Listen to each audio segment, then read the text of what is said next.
What do all these old dead guys have in common? They all got cancelled.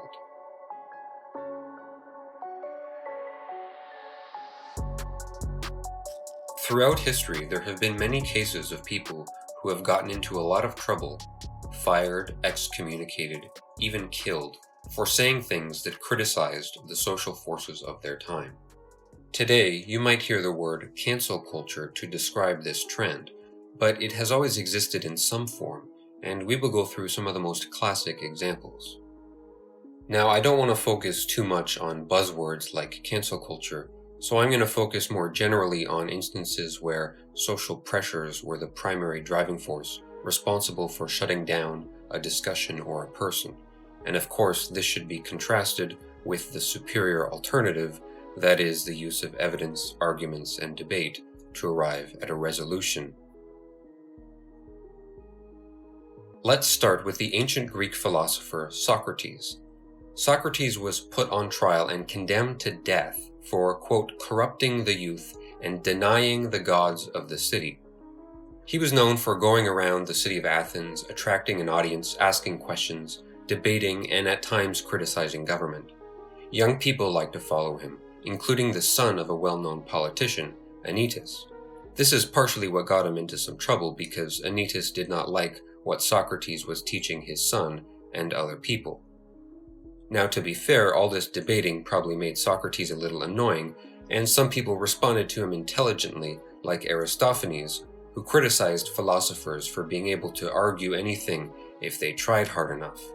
But as we will soon see, others who could not outsmart Socrates ended up putting him on trial. Most of what we know or think we know about him comes from the dialogues that others have written.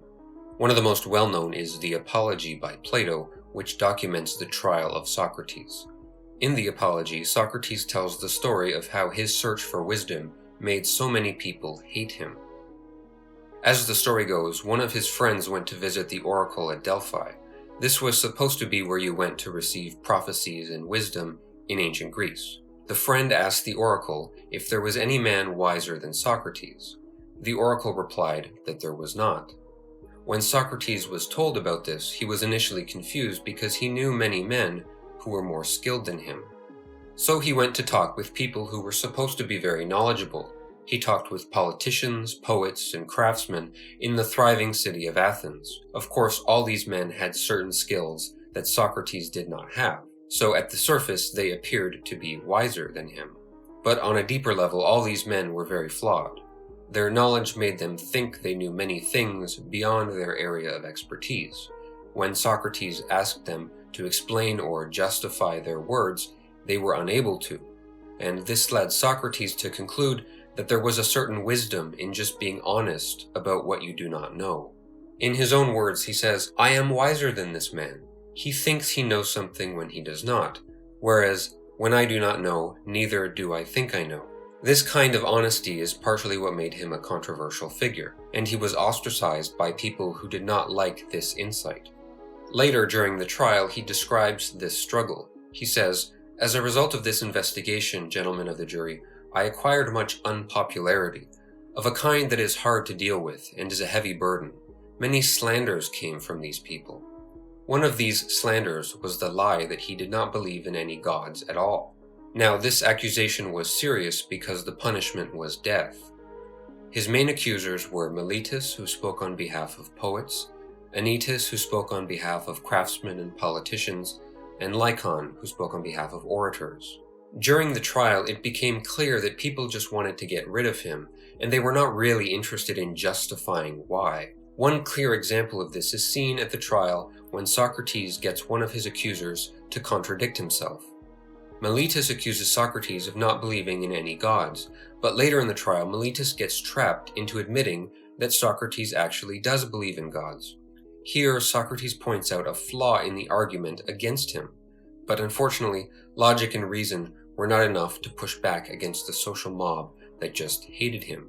In the end, he was still found guilty and ultimately condemned to death by drinking poison. Socrates' contributions to the culture are difficult to overestimate. He is widely considered the father of Western philosophy. Now, today philosophy might not seem very important, but remember that it was through reason that we established laws, government, and scientific thinking, and these ideas have paved the way for the society that we have today. Ideas are greater than any one person, because if used properly, they benefit all of us for generations. In his final hours, Socrates was with his friends and told them, "Be of good cheer and say that you are only burying my body." Over 2,000 years later, we have the Dutch philosopher Spinoza. Born in 1632, he was part of a Portuguese Jewish community that migrated to Amsterdam. This was at a time when the Jewish people were forced out of Spain and Portugal because of inquisitions that took place in those countries. The religious forces in the Dutch Republic were more tolerant of the Jews at the time, and as a result, a Jewish community was able to thrive. Spinoza grew up in this community of Amsterdam. His early studies went well, and he was recognized as a gifted student. We know he studied philosophy, Hebrew, the Bible, and even optics. However, things changed in his early 20s when he began to direct his intellectual curiosity towards some of the beliefs that were central to his religion. It did not take long for conflict to arise with elders at the synagogue, and in 1656 he was excommunicated from the Jewish community and shunned by his family and friends. So what happened? Well, we don't know all the details about his excommunication, but it was said that he believed and taught, quote, abominable things. We can speculate about what these things were if we take a look at his later writings and publications that became controversial but also influential. The theological political treatise, published anonymously during his lifetime, contains several controversial ideas for his time. This has led some scholars to label him one of the founders of biblical criticism. Here are some examples of the ideas contained in his treatise. Now remember, this was in the 1600s. The Bible is not the inerrant word of God, but rather a book written by people for people, and it is possible that it contains errors. This has several consequences, such as prophecy should not be seen as a source of unquestionable truth. Miracles reported in the Bible can have a naturalistic explanation, especially when we recognize the prophets were ignorant of science. There is no man in the sky, instead, God and nature are one and the same. The Bible should be read and critiqued without trying to read into the text. He also criticized his own Jewish community, saying that strict Jewish law was responsible for isolating the Jewish people from the rest of the world, and that this was partially to blame for anti-Semitism. Most importantly, his ideas were meant to bring attention to the trend where politicians and leaders used religion as a power tool to achieve their own goals or the goals of their group. Spinoza hated this interference of religious forces in politics because there were so many examples that showed how it contributed to division and wars. Bringing attention to these problems got him into a lot of trouble within his own social circle, as well as with powerful politicians and thinkers. His excommunication banned other Jews from reading his writings, so people in his own community were not even allowed to hear what he had to say. His friends and family shunned him. His own sister tried to steal his inheritance, and on one night, a religious fanatic tried to kill him in the streets with a dagger. Some old pupils tried to change his mind, such as this one who wrote in a letter saying, "How dare you set yourself up above all the patriarchs, prophets, and apostles?" Leibniz, a well-respected German mathematician and thinker at the time, is said to have requested a friend to write a treatise to refute the heresies of Spinoza's work. There were some mixed reviews. For example, he was invited to become a professor at the University of Heidelberg and was told that he would have extensive freedom. But Spinoza declined because the terms of the invitation also said that he should not use the freedom to disturb the established religion. Naturally, this kind of outcasting led to a relatively secluded life on the outskirts of Amsterdam, where he worked mostly on his writings and polished lenses to make ends meet. But his ideas on toleration, freedom of speech, and separation of church and state were certainly influential, and his life marks one step in the journey towards the Age of Enlightenment. Moving on to France, let's look at the author Voltaire. Born in 1694 as François-Marie Arouet, Voltaire was his pen name. He had an early passion for writing, but his father did not approve. This love of writing got him into some early trouble in his life. On 2 occasions, he was thrown into the Bastille after insulting French aristocrats. Upon his release the second time, he was exiled to England for 3 years. During his stay, Voltaire was impressed with the English culture, especially the political and scientific ideas of Francis Bacon, John Locke, and Isaac Newton. He documented his thoughts in a series of writings called Letters on the English, which was initially only meant for his friends to read. In it, he contrasted the political freedom in England with the political tyranny in France. Ultimately, when the manuscript was published, French officials ordered it to be publicly burned. Voltaire is probably best known for his work of fiction, Candide. It uses humor to make fun of an ideological trend popularized by political and religious leaders of the time. For context, the question, why does evil exist if there is a God, had been a long debated topic. A famous response to this question was popularized by Leibniz, who argued that this world is the best of all possible worlds. This is closely related to the idea that everything happens for a reason, so if a major tragedy happens, we shouldn't dwell on it too much because in the end, it's all for the best. It's all part of God's plan. You can imagine how this idea was exploited by people in positions of power. For example, in 1755, there was a very deadly earthquake in Lisbon. Religious leaders in France were quick to blame the earthquake on the sins of the people of Lisbon, saying it was a punishment from God. Voltaire was angered by this callous indifference, and he wrote Candide as a way of ridiculing the ideology. It tells the story of an optimistic young man named Candide and his professor/mentor who preaches that everything is for the best. Candide falls in love with a woman named Cunegonde, but they get separated at the beginning of the story. We then follow Candide through a series of comedically unfortunate events as he tries to reunite with the girl. His village gets attacked by an army, Cunegonde's family gets murdered, the optimistic professor gets syphilis, Candide is forced into the army, escapes, gets shipwrecked, survives an earthquake, among other things. The book was successful, but because it made fun of both religion and government, it was attacked from several directions. The Grand Council of Geneva banned it, and it was placed on the list of prohibited books by the Catholic Church. Yes, the Catholic Church had a list of banned books, and it was not formally abolished until 1966. Now, Voltaire wasn't just known for his wit and comedic mockery, which you could argue borders on a fallacy of irrelevance. He produced many works of non-fiction that had practical consequences. He helped popularize the physics of Isaac Newton and communicated the ideas in a way that was more accessible to the general population. He was a historian, but even some of these works were burned, such as the Dictionnaire philosophique. And there is a well-known instance where Voltaire got involved in a legal case, where he successfully pushed back against the social mob. It is the story of Jean Calas, who was wrongfully accused of murdering his son. Now, this had a religious angle to it. Calas was a Protestant who lived in a predominantly Catholic society, and there was a rumor that he had killed his son to prevent him from converting to Catholicism. As a result, Calas was captured and tortured in public. When Voltaire heard about this, he led a campaign to set the record straight. The campaign was successful and Calas was posthumously exonerated, and his family received compensation from the king. Voltaire later wrote about this incident in his Treatise on Toleration, where he argued against religious fanaticism. In the end, Voltaire is remembered for pushing back against religious and political pressures with arguments, reason, and sometimes humor. And again, this should be contrasted with those who primarily decided to use book burning and social pressures to achieve a certain outcome they wanted. Finally, we have the Italian astronomer Galileo, born in 1564. He is known for getting into trouble with the Catholic Church about heliocentrism, the idea the Earth revolves around the Sun.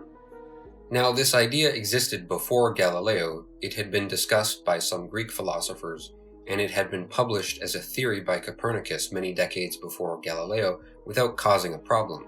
But around the time of Galileo, the social forces in Europe were changing. The Catholic Church, which was a powerful force at the time, was losing influence. The Reformation had just divided Europe into Catholics and Protestants, and the Council of Trent which was an attempt to push back against the Reformation, had advanced principles that enforced strict ways of thinking. Here you can see one of the conclusions of the council. The council decrees that no one shall dare to interpret Scripture contrary to that sense which Holy Mother Church has held and does hold. In the early 1600s, the invention of a more powerful telescope allowed Galileo to take a close look at the skies, and this is when his problems with the Church began. His conflict with the Church can be divided into two stages. First, he got a warning, and the second time he was put on trial and condemned to house arrest. The first stage began in the 1610s, around the time he published two books, Starry Messenger and Letters on Sunspots.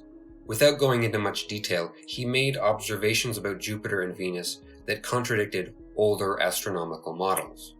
It's important to note that at this point he did not prove heliocentrism, he just presented observations and arguments that favored one view over another. These works were not immediately controversial because his new discoveries were the main focus of attention, and for this he was initially respected.